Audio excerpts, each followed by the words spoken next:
तेज होता अरे थोड़े दूध पानी खाली बाबा दूध बाहर से डाला पानी डेग बॉडी तेज रफ्तार से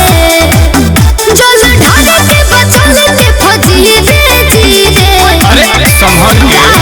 तो छलके कमहरिया तो लगी रे चलो भौजी धीरे धीरे जाए के दोबारा पड़ी गंगा तीरे चलो भौजी धीरे धीरे आयो दादा तो का दौरा में देख डाली चलो भौजी धीरे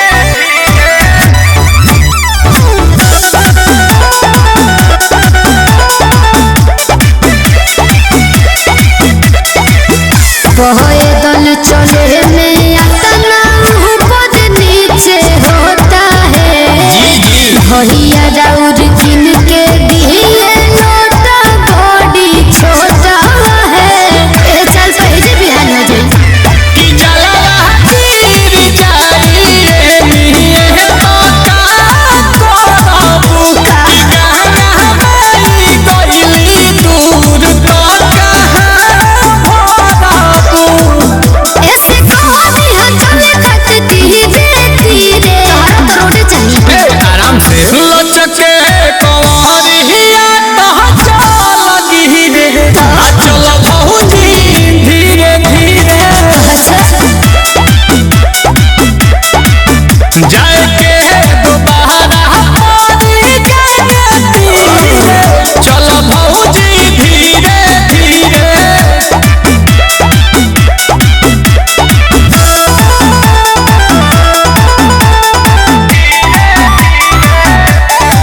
म्यूजिक बाय आर्या शर्मा अरे बहानी उघारे गोड़े गोड़ो ताते गीती